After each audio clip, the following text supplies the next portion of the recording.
Oséias capítulo 7, nós começamos a estudar esse texto há 2 semanas atrás. Eu queria continuar a pensar nesse trecho da palavra de Deus. Oséias 7, a partir do verso 1, a palavra do Senhor diz assim: quando eu tento curar Israel, o mal de Efraim fica exposto e os crimes de Samaria são revelados. Pois praticam o engano, ladrões entram nas casas, bandidos roubam nas ruas, mas eles não percebem que eu me lembro de todas as suas más obras. Seus pecados os envolvem e eu os vejo constantemente. Eles alegram o rei com as suas impiedades, os líderes com as suas mentiras. São todos adúlteros, queimando como um forno cujo fogo o padeiro não precisa atiçar, desde quando sova a massa até quando a faz crescer. No dia da festa de nosso rei, os líderes são inflamados pelo vinho e o rei dá as mãos aos zombadores. E quando se aproximam com suas intrigas, seus corações ardem como um forno. A fúria deles arde lentamente a noite toda, pela manhã queima como chama abrasadora. Todos eles se esquentam como um forno e devoram os seus governantes. Todos os seus reis caem, ninguém clama a mim. Efraim mistura-se com as nações, Efraim é um bolo que não foi virado. Estrangeiros sugam sua força, mas ele não o percebe. Seu cabelo vai ficando grisalho, mas ele nem repara nisso. A arrogância de Israel testifica contra ele, mas apesar de tudo isso, ele não se volta para o Senhor, para o seu Deus, e não o busca. Efraim é como uma pomba facilmente enganada e sem entendimento, ora apela para o Egito, ora volta-se para a Síria. E quando se forem, atirarei sobre eles a minha rede, e eu os farei descer como as aves dos céus, e quando os ouvirem em sua reunião, eu os apanharei. Ai deles, porque se afastaram de mim, destruição venha sobre eles, porque se rebelaram contra mim. Eu desejo redimi-los, mas eles falam mentiras a meu respeito. Eles não clamam a mim do fundo do coração, quando gemem orando em suas camas, ajuntam-se por causa do trigo e do vinho, mas se afastam de mim. Eu os ensinei e os fortaleci, mas eles tramam o mal contra mim. Eles não se voltam para o Altíssimo, são como um arco defeituoso, seus líderes serão mortos à espada por causa de suas palavras insolentes, e por isso serão ridicularizados no Egito. Eu comecei a estudar esse texto há 2 semanas atrás e falei que o profeta Oséias pertencia ao reino do norte de Israel, e ele escreveu antes da queda de Samaria nas mãos dos assírios. E as profecias de Oséias são cheias de emoção, pois Deus usou o seu drama pessoal para que ele entendesse a situação de Israel diante do Senhor. Qual era o drama dele?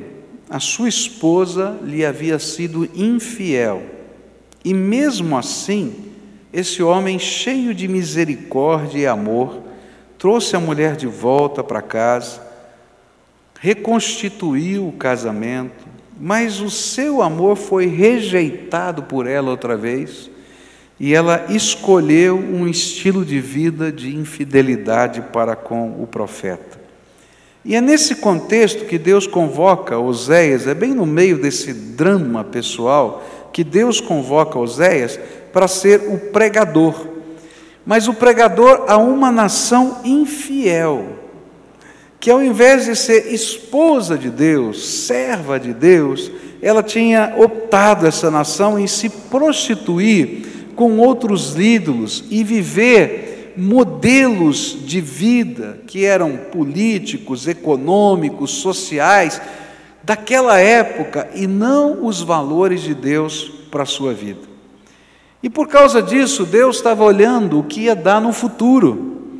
E Ele estava percebendo que o caos vinha se instalando pouco a pouco e culminaria com a invasão de Israel pela Assíria, que tomaria aquele país.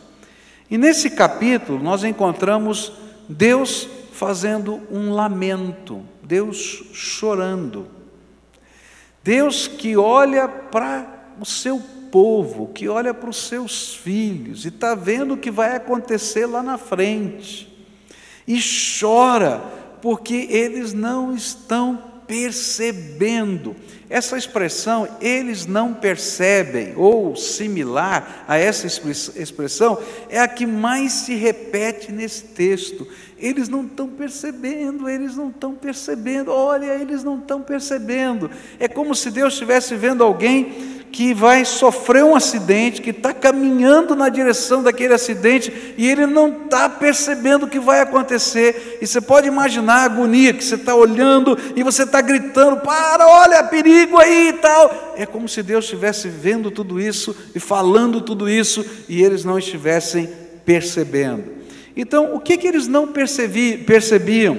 Primeira coisa, já estudamos há 2 semanas atrás, é que Deus não podia curá-los, pois eles não percebiam que Deus via o pecado deles, e os pecados, os nossos pecados fazem separação entre nós e Deus. Muitas vezes Deus quer abençoar a tua vida, mas Ele não pode abençoar. Ele quer, mas Ele não pode abençoar, porque os nossos pecados fazem separação entre nós e Deus. Levanta-se uma barreira, e tem que haver arrependimento, confissão, para que Deus possa estender a mão e abençoar. Às vezes o que Ele faz é, através da sua misericórdia, retardar a desgraça e te dar mais uma oportunidade. Mas você, às vezes, como o povo de Israel, e eu, às vezes, como o povo de Israel, não percebemos que toda a religiosidade que existia naquele povo não podia produzir os efeitos da graça de Deus, porque não havia conversão, mudança de vida. A segunda coisa que nós aprendemos nesse texto, já 2 semanas atrás, é que eles não percebiam que os estrangeiros estavam sugando as suas forças. Então, o que acontece? A gente aprendeu há 2 semanas atrás, como eu não estou entendendo porque está demorando a bênção de Deus, porque eu estou impedido de recebê-la, porque eu não me acertei com Deus, tá? Eu fico achando alternativas para Deus na minha vida. E eu então faço um negócio aqui, vou dizer, não, esse cara é poderoso, é influente, tem dinheiro, vai me emprestar, vai fazer, eu vou lá, faço aquilo outro, e eu acho que eu estou dando jeito para as situações, mas na verdade eu estou me enrolando cada vez mais. E ele está dizendo, ó, esse país com quem você está fazendo os acordos, eram 2 países, a Síria e Egito, e ela ficava fazendo os acordos entre eles, governamentais. Esses países, um deles vai invadir você, se não for um, vai ser o outro, porque eles não têm interesse nenhum de ajudar você, o que eles têm interesse é de ganhar em cima de você. E aí então, a história vai acontecendo, diz assim, eles não estão entendendo, eles não estão percebendo, eles não estão enxergando, e no ano 722, se não me falha a memória, antes de Cristo, a Assíria vem e invade aquela terra, retira todas as pessoas dali, mistura os povos, e as 10 tribos de Israel ficam tribos misturadas, e nasce a nação samaritana, que não é mais judia, não é mais... é uma mistura, uma amálgama de várias nações, e ele está dizendo, vocês não estão percebendo o que está acontecendo com vocês. Nessa noite eu queria concluir esta mensagem olhando para dois outros lamentos de Deus nesse texto. Verso 9 diz assim: estrangeiros sugam a sua força, mas ele não o percebe. Seu cabelo vai ficando grisalho, mas ele nem repara nisso. O terceiro lamento de Deus é ilustrado na figura de alguém que está envelhecendo e não consegue perceber que está envelhecendo. É interessante, eu tenho um amigo que ele diz assim: mulher nunca envelhece. À medida que o tempo vai passando, ela vai ficando loira. Eu não sei se é verdade, é verdade? Eu estou vendo muita mulher balançando a cabeça, é verdade, né? Não dá, tem umas que vão ficando cabelinho pretinho também, não é só loira não, né? Gente, é interessante isso, como a gente lida com as marcas do tempo na nossa vida. Eu estava vendo umas fotos hoje, é horrível ver foto, fala a verdade, né? Porque, bom, minha mulher diz assim: você melhorou, viu, bem? Porque você era muito gordo, né? E então eu estava olhando umas fotos que eu estava bem gordo, né? Então assim, nossa, né? Que coisa estranha, tal. E quando a gente vê foto antiga é muito engraçado. Nossa, eu acho o máximo. Mulher dos anos 60, você já viu o cabelo das mulheres dos anos 60? Eu não sei o que elas faziam, mas o cabelo ficava dessa altura assim. Elas iam no cabeleireiro, não é verdade? Ficava um bichão, eu não entendo até hoje, devia botar bombril lá dentro para ficar, né? Botava bombril? Não, lá tem uma cabeleireira dizendo que não botava não, mas alguma coisa tinha, não é possível, como é que faz?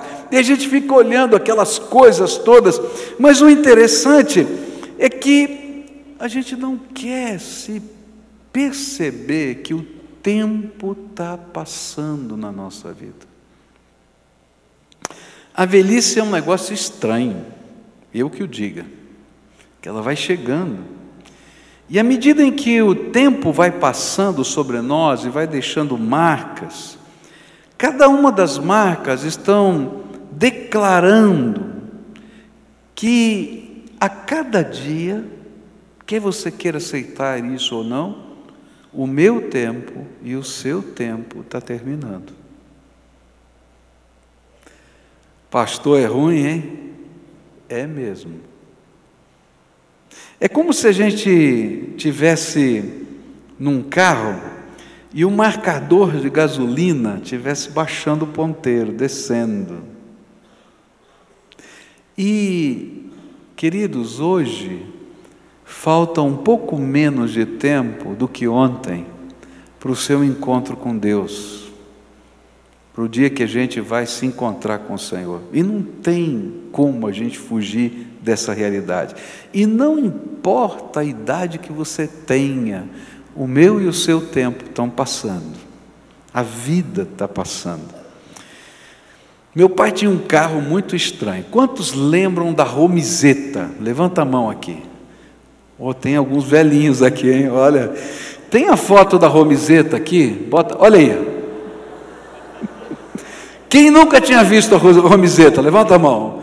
Olha só, hein? Esse carro é muito estranho. Meu pai tinha um carro desse, né? Então era muito engraçado, porque era minha mãe, meu pai, que ficavam sentados ali, porque só cabia duas pessoas, né? Fechava aquela porta, a direção abria junto, era muito engraçado aquele carro. E eu ia atrás da cabeça da minha mãe, ali em cima daquele vidro lá traseiro, esse era o meu lugar, tá? Agora, esse carro aí, ele tinha uma característica interessante, ele não tinha marcador de gasolina. Então você ia dirigindo o carro e de repente ele usava um motor de lambreta, tá? E de repente ele começava. Aí meu pai gritava assim: vira a alavanca, porque tinha uma tramelinha que ficava lá atrás, bem onde eu ficava, que tinha o tanque reserva. Entende? E tinha dois tanques, um do lado direito e outro do lado esquerdo. Então, quando você virava aquela tramelinha, começava a entrar gasolina do outro tanque, e ela fazia, e ia embora. Era muito engraçado aquilo. E eu era o cara da alavanca, entendeu? Quando começava, ele dizia, vira rápido, porque não podia morrer, porque se morresse tudo, não ficasse gemendo o carro lá, aí para pegar era difícil, porque tinha que empurrar a bichinha, porque a gasolina, a bombinha tinha que funcionar, aquela coisa toda, então tinha que ser rápido, eu ia lá e tal, e eu ficava tudo deitado naquele carro ali, né? Bom, eu era pequenininho, né? Já deu para ver, senão não ia caber lá dentro, né? Gente, que carro estranho! Às vezes, queridos, nós somos assim, que nem a Romizeta. A gente não percebe que a vida da gente está passando, e a vida da gente é uma grande oportunidade para nós, da gente andar com Deus, da gente conhecer a palavra de Deus, da gente conhecer o poder de Deus. E aí Deus, na sua misericórdia, porque a gente não enxerga, porque a gente não vê, porque a gente não percebe, Ele permite uns pipocos, que nem a Romizeta. Você está aqui, está para lá, e você dá umas trombadas com a vida. E aí a gente descobre que a vida da gente é tão passageira e que a gente não tem controle sobre a vida da gente. A gente não tem controle sobre a vida da gente. Tem um irmão que está aqui hoje que me contou esse fato, que um dia ele estava indo para passar, se não me engano, uma das festas de fim de ano, e ele sentiu um calor bater no seu peito, e ele botou a mão assim, e quando ele abriu a mão, era um projétil, uma bala perdida, que não teve força para entrar no peito dele. E aí então ele encostou o carro no meio-fio, né? E disse, o que é a vida da gente? Eu estou aqui indo para a casa do meu sogro, e de repente um projétil bateu no meu peito, e eu não sou dono nem dos minutos da minha vida. Você já parou para pensar? A gente não é dono de nada, nem da vida da gente. E às vezes a gente vive uma vida imaginando que a gente é dono da gente, é dono do nosso nariz, que a gente pode fazer o que quiser, do jeito que a gente quiser, da maneira que a gente quiser, porque afinal de contas eu sou dono do meu nariz. E aí Deus olha do céu e diz assim, que pena que ele não percebe, que pena que ele não percebe que o tempo da graça na vida dele está terminando, que o tempo da oportunidade de Deus está passando. Alguns anos atrás eu fiquei bastante enfermo, fiquei uns 2 ou 3 meses afastado aqui da igreja, por causa de uma enfermidade, e peguei uma bactéria, uma infecção que migrou para o meu sangue, e eu me lembro que eu me senti muito mal com isso. Eu me lembro de uma manhã que eu estava me sentindo muito, mas muito mal, e a Cleusa teve que sair, e quando ela saiu, eu me despedi dela, falei, tchau, né? Eu não sei se eu vou estar aqui quando você voltar. Dei um beijo nos meus filhos e tal, é coisa de italiano, melodramático assim, tá? Mas é verdade, era como eu estava me sentindo, eu não sabia o que ia acontecer. Queridos, a gente não sabe o que vai acontecer todos os dias.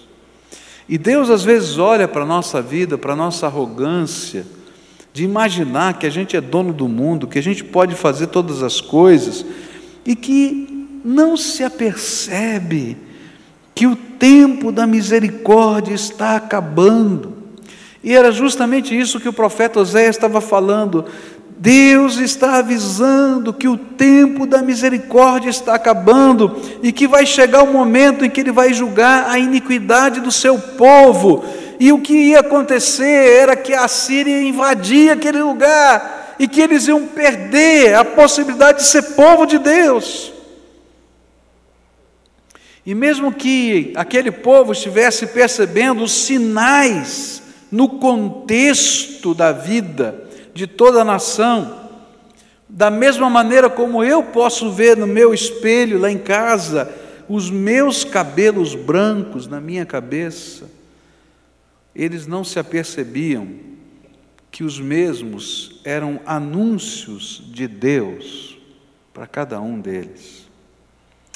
A minha pergunta para você nessa noite é: quantas vezes Deus tem falado ao seu coração, usando situações da vida para fazer você mudar de atitude, e mesmo assim você não é capaz de perceber que esses são sinais de Deus, que estão alertando você, da parte de Deus, que o tempo da misericórdia está passando, que vai chegar um momento de confronto na tua vida. Eu não estou falando só de morte, ainda que a morte seja uma realidade que eu não posso afastar da vida, mas Deus às vezes intervém na nossa vida e diz: olha, nesse assunto que eu estou te dando uma oportunidade, 2, 3, 5, 10, e você sabe qual é o assunto, Deus está falando com você. O tempo da minha paciência e da minha oportunidade está acabando. E você vai percebendo, mas você faz de conta que não é com você esse assunto, e que você pode enrolar Deus com as suas orações que parecem piedosas, mas que na verdade não tem piedade nenhuma, porque a verdadeira piedade é um coração quebrantado e contrito, é um coração arrependido que Deus possa tocar com a sua graça. O que o profeta estava dizendo é: Deus lamenta, porque você não enxerga, você não é capaz de ver que o seu tempo de misericórdia está passando. A palavra de Deus vai dizer no verso 10 do nosso texto: a arrogância de Israel testifica contra ele, mas apesar de tudo isso, ele não se volta para o Senhor, para o seu Deus, e não o busca. Gente, o que a palavra de Deus está dizendo é que toda vez que você está lutando com Deus, e Deus está te dando mais uma oportunidade, mais uma oportunidade, mais uma oportunidade, você se torna arrogante diante de Deus. E queridos, às vezes vem uma trombada da vida, vem uma confusão tremenda, e quando ela vem, não é porque Deus é mau, porque Ele quer punir você, é porque Ele sabe que o tempo da vida está passando, e se esse sinal tão intenso você não for capaz de perceber hoje, quando você vai perceber?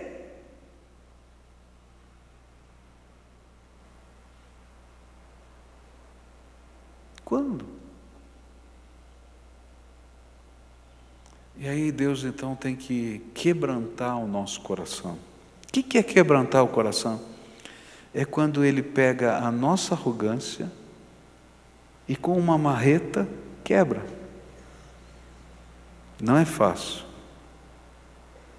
Às vezes eu e você somos como aquela parábola ensina. Somos um terreno duro, que Deus está semeando com a sua graça, com a sua misericórdia, as sementes do seu amor, da sua misericórdia, da sua graça, do seu poder, todo dia. A Bíblia diz que como o terreno é duro, Satanás vem, como os pássaros vêm e comem a semente que está sobre a terra dura. Por quê? Porque a semente é tão poderosa que se ela ficasse sobre a terra dura, ela germinaria de alguma maneira. Então o inimigo vem e leva. Você é tocado pelo Espírito Santo de Deus, você é mexido pelo poder de Deus, e se você é um coração duro, você vai se levantar daqui sem nem tomar nenhuma atitude. Quando você sair por aquela porta, Satanás vai levar da sua mente essa semente, para não sobrar nada, vai encher você com tantas outras coisas, que não tem lugar para essa semente ficar no teu coração.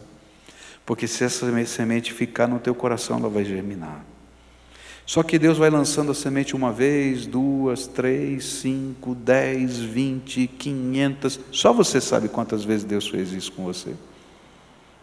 E aí então Deus toma uma atitude que qualquer bom lavrador toma. O que a gente faz quando tem uma terra muito dura e a gente quer semear nela? A gente passa o arado. O que é passar o arado? Lembra do arado? São umas lâminas que entram na terra, mais ou menos um palmo, mais ou menos, não é mais do que isso, tá? Sulcam a terra e reviram a terra. E queridos, o que a palavra de Deus está dizendo é que esse povo não percebe que eu estou passando o meu arado sobre eles, e que a terra está sendo revirada, para eu poder lançar a boa semente. E quando Deus está passando o arado sobre a nossa vida, quando Ele está marcando o tempo da nossa existência com os sinais da sua misericórdia, porque o arado de Deus é a misericórdia dele sobre nós, Ele está dizendo: filho, está na hora de tomar uma decisão séria e andar comigo.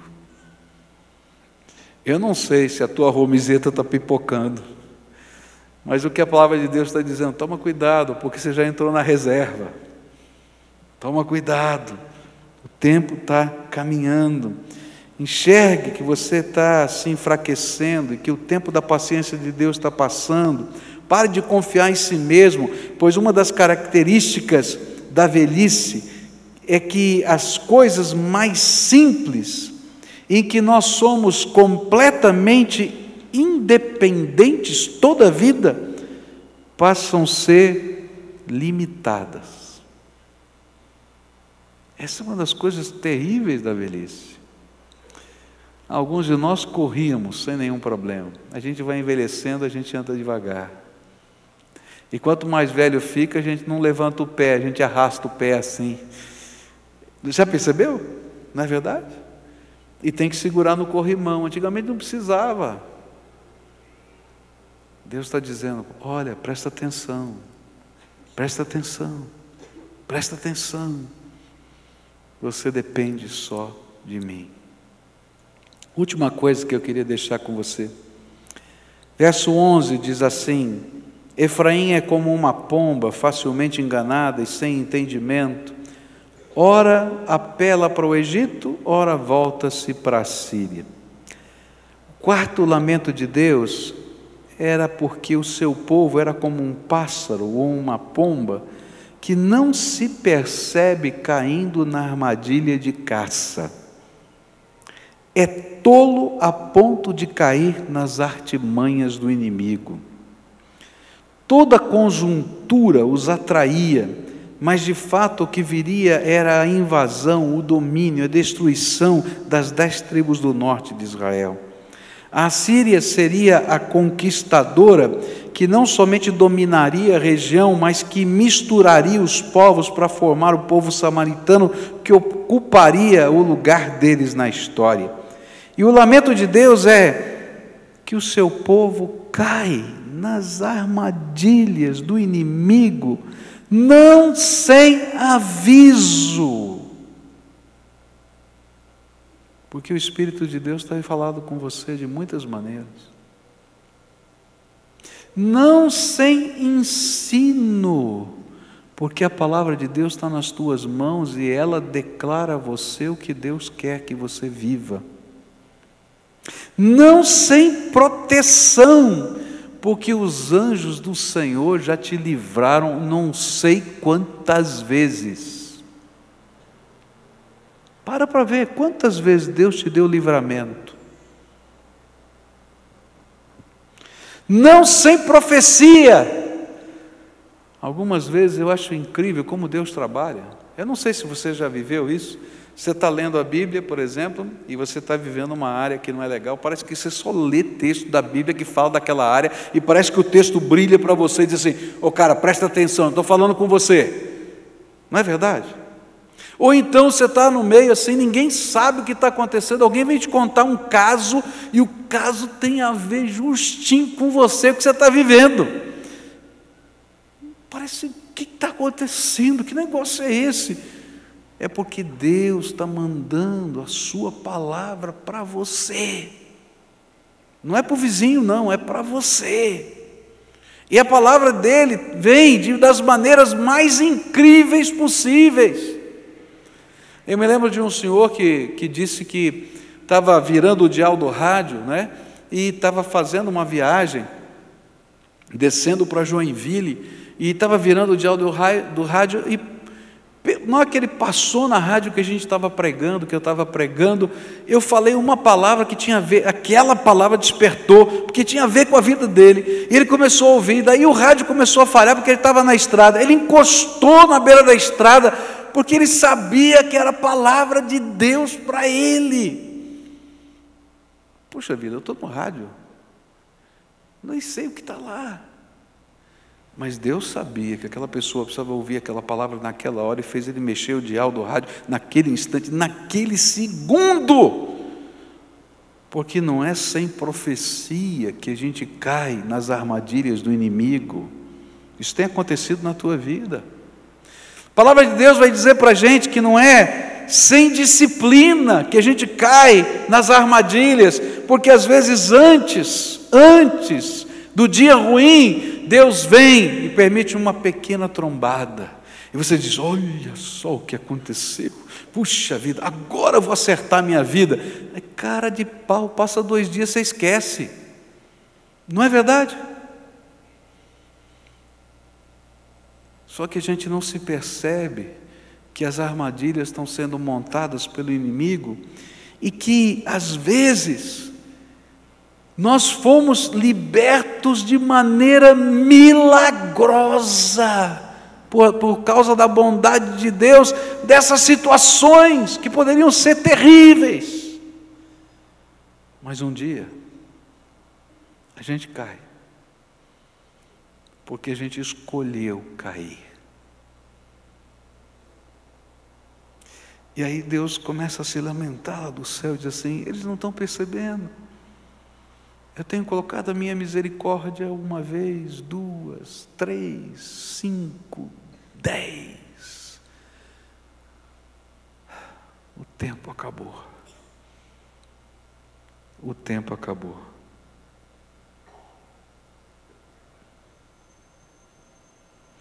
E sabe por que a gente cai? Porque assim como uma pomba, um passarinho cai na arapuca, a gente acredita nas promessas da ceva. Sabe o que é a ceva? Quando um caçador vai lá, ele prepara um pouquinho daquilo que o animal gosta de comer. E ele prepara na arapuca aquela comidinha do passarinho. E o passarinho olha para a promessa da ceva, daquela comidinha que está lá, ele entra e é preso na arapuca. E aí o inimigo faz a mesma coisa com a gente, ele faz promessas de uma ceva, de um sucesso, de uma alegria, de um bem-estar, de uma felicidade mentirosa, porque você vai ser preso na arapuca dele. É isso que a Bíblia está dizendo. E aí Deus grita: para, não vai por aí, sai daí, não é esse o caminho. E Ele tira uma arapuca do teu caminho, tira outra, tira 2, tira 10. Aí chega uma hora que você entra lá e escolhe entrar lá dentro. E aí Deus está chorando porque o seu povo morre, porque o seu povo sofre, porque o seu povo perde, como a pomba que vai para a panela da casa depois da caça. Porque essas pombas não é para ficar guardadas lá na gaiola, não. O caçador botava essas armadilhas naquele tempo para comer a pomba. E essa é a figura que está aqui no texto. E o apelo do profeta é: não se iluda com as ofertas do inimigo, porque o inimigo só veio para matar, roubar e destruir. Nada de bom pode vir das mãos dele. E ainda que o caminho pareça direito, diz a Bíblia, há caminhos que parecem direito, corretos, mas o fim deles é a morte, diz o Senhor. Nessa noite Deus me trouxe aqui para falar para você uma coisa muito simples. Na verdade, duas. O tempo da paciência de Deus está acabando.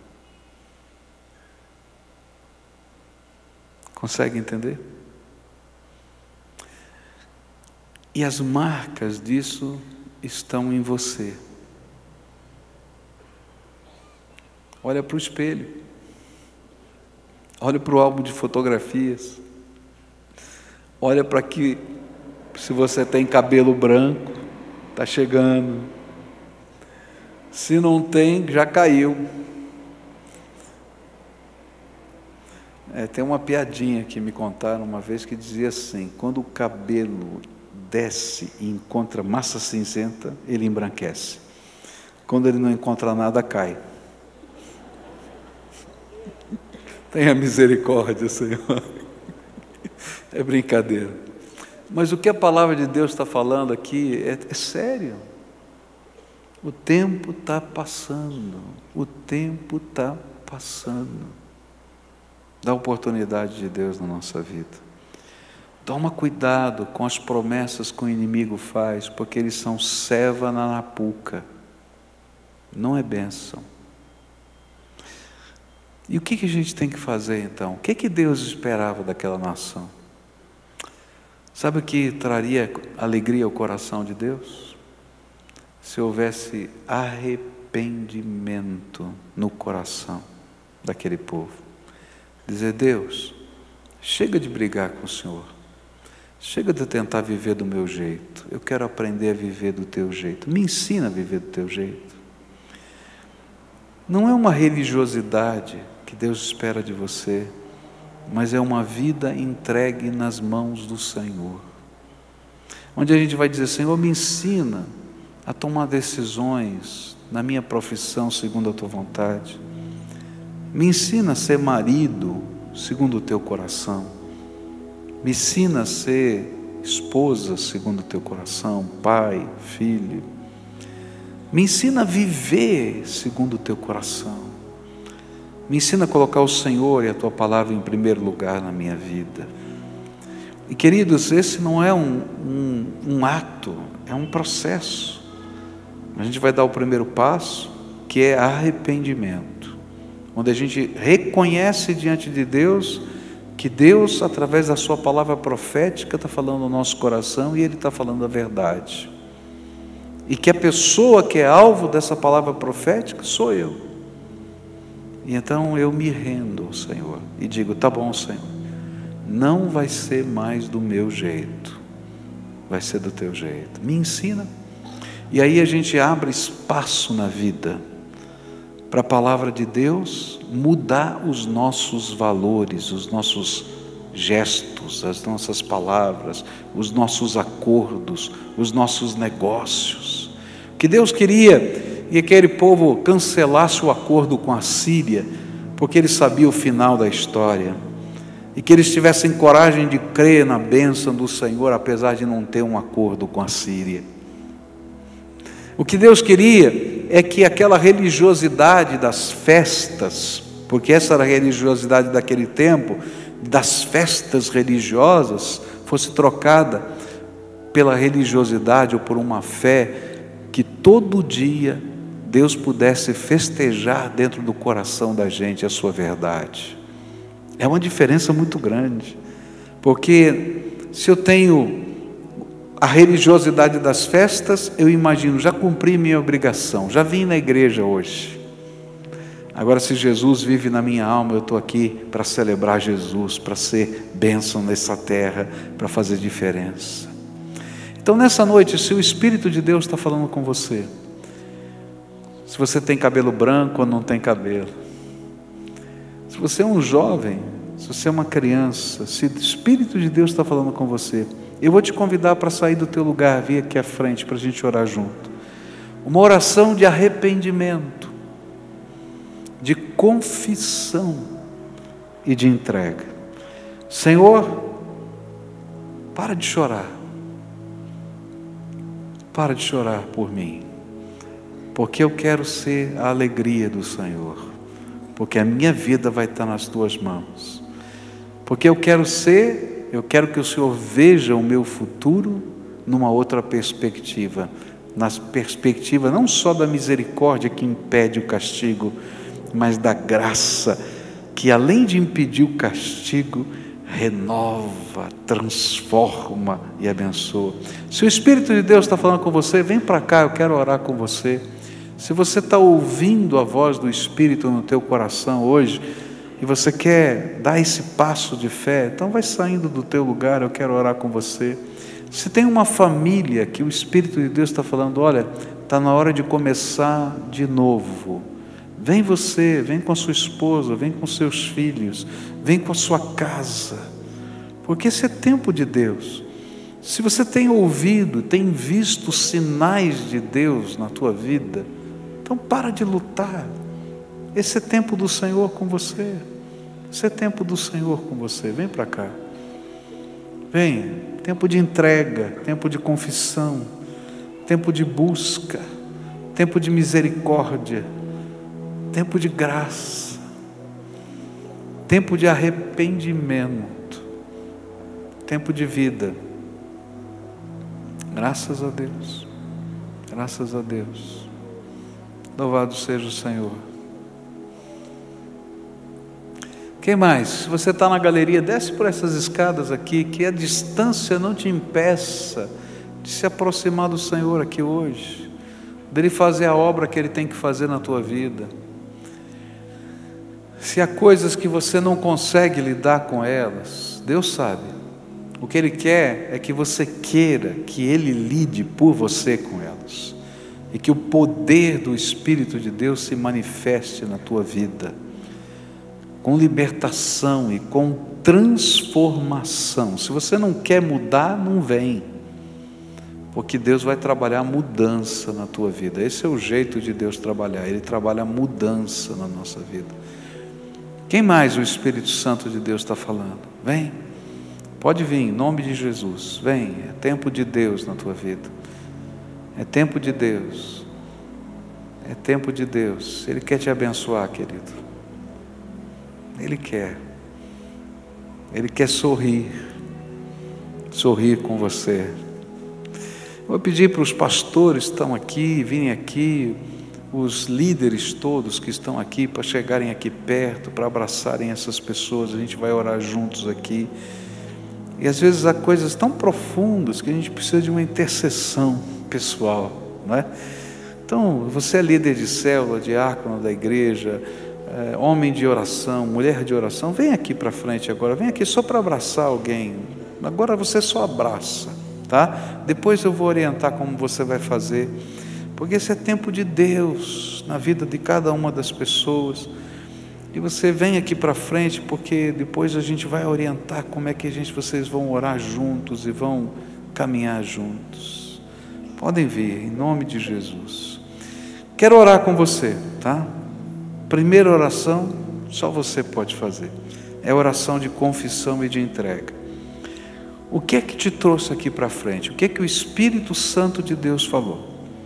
Agora, eu vou te dar uma dica. Não entrega só um fato da tua vida, porque Deus quer tomar toda a tua vida nas mãos dEle para você ser de fato abençoado.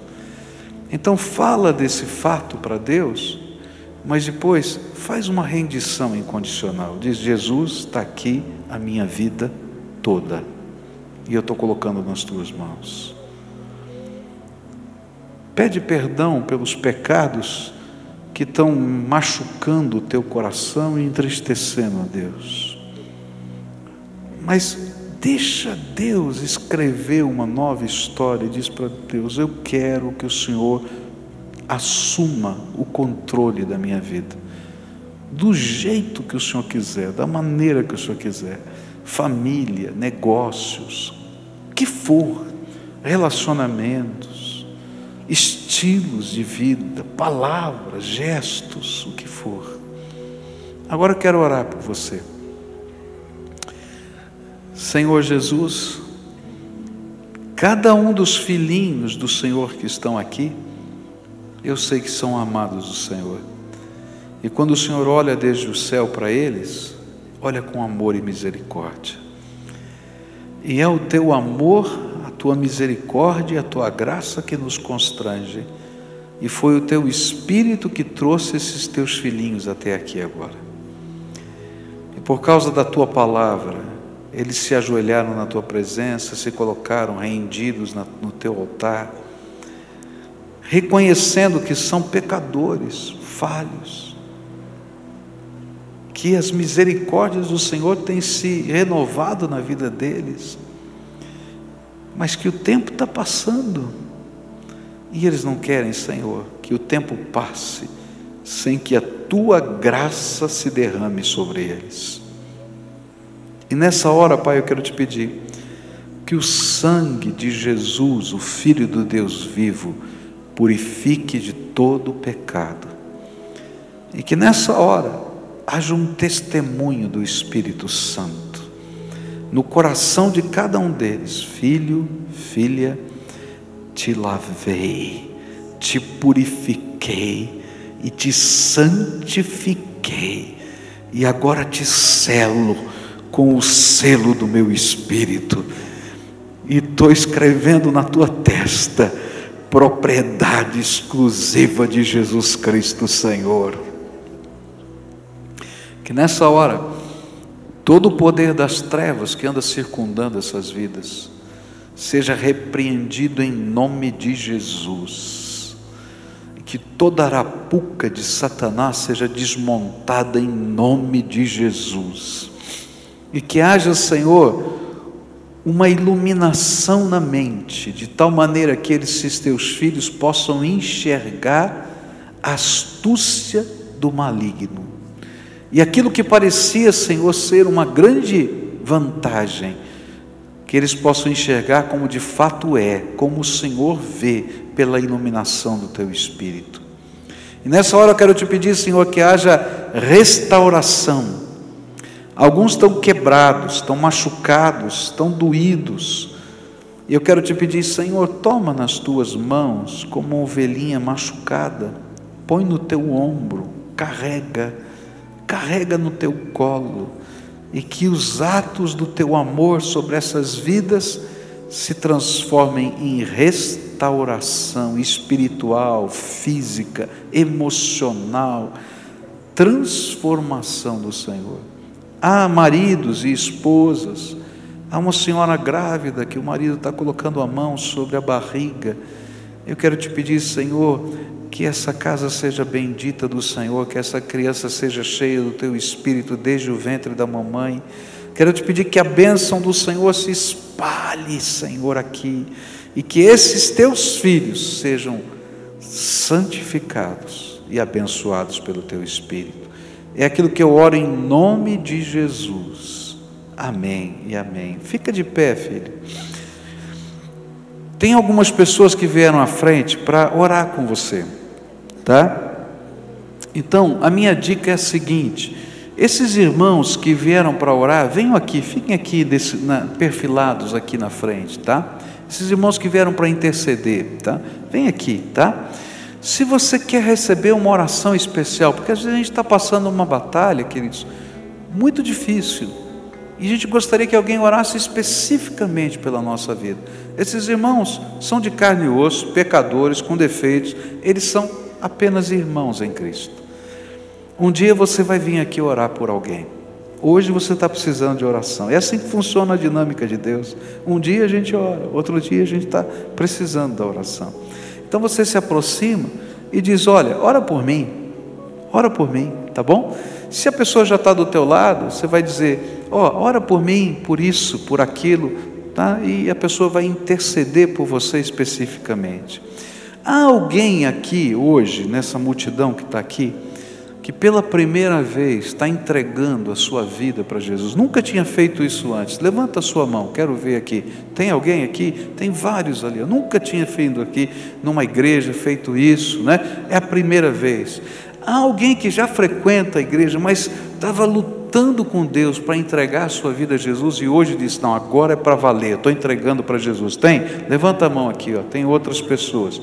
Essas pessoas que estão aqui de jaleco azul atrás de você, tá? fazem parte de um ministério da igreja chamado Elo, tá? O que eles fazem? Eles ajudam essas pessoas que estão começando a sua jornada espiritual a dar os próximos passos. Você tem um monte de pergunta, como é que vai ser? O que eu faço agora? Tá? Esse é o papel deles. Então, no final desse culto, depois que você receber a oração, procura alguém que está com esse jaleco. Eles vão para uma sala ali, vão oferecer um cafezinho. Tem café hoje lá? Tem café, vão tomar um cafezinho com você, tá? E vão conversar. Quem é você? Eu estou aqui, sou fulano, e a gente vai se oferecer para isso. Se alguém quiser estar lá para saber quais são os passos nessa caminhada de fé, então pode seguir esse pessoal de azul depois desse momento de oração. Fica de pé agora, tá? Todo o povo de Deus. E enquanto eles estão orando aqui, nós vamos adorar a Deus, tá? Esse é tempo de oração. Pode chegar perto de alguém e orar por alguém. Pode pedir para alguém orar por você, tá certo? E essas pessoas vão estar ministrando na tua vida, tá? Tem um pastor aqui, tem outro pastor ali. Se tiver alguns irmãos que pudessem ficar aqui na frente para orar, mais alguns líderes que pudessem estar aqui na frente para orar, mulheres estão ali, senhores, senhoras, vão chegando aqui. E enquanto isso, nós vamos adorar a Deus. Adore ao Senhor, porque é no meio dos louvores que Deus habita. Louve ao Senhor. Vamos orar, vamos orar. Mais alguém que pudesse estar orando aqui, vem aqui me ajudar. Vem cá, líderes de célula que estão aqui. Estou vendo tanta gente aqui. Vem me ajudar aqui. Tem muita gente aqui. Está chegando mais algumas pessoas que vão orar. Esse pessoal do Elo também pode interceder.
graça do Senhor. O nosso desejo, querido, não é que esse culto termine aqui, mas que ele continue aqui na tua vida. Então, que ao você sair daqui hoje, você vá sobre a graça do Senhor Jesus na sua vida. Que a misericórdia do Senhor, que a consolação do Espírito Santo do Senhor esteja com você todos os dias, durante toda essa semana. E quando você abrir os teus olhos amanhã de manhã, melhor, na hora que você for dormir essa noite, você possa recitar aquilo que o salmista fala: em paz me deitarei e dormirei, porque o Senhor está comigo. Amém? E quando você acordar de manhã, você falar assim: Senhor, dormi em paz, descansei em paz essa noite, mas estou abrindo os meus olhos aqui para os desafios dessa semana. Estou abrindo os meus olhos para os desafios da vida que vão fazer parte do meu dia a dia hoje. E eu sei que o Senhor esteve aqui do meu lado a noite inteira, porque as misericórdias do Senhor já se renovaram por mim nessa manhã.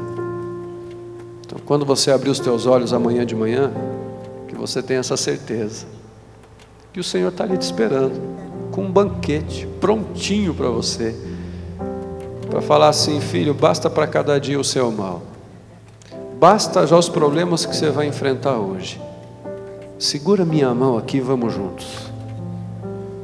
Esse é o nosso desejo, esse é o meu desejo do meu coração para você durante essa semana, querido. Que a bênção de Deus esteja sobre você. Vá na paz do Senhor Jesus, amém?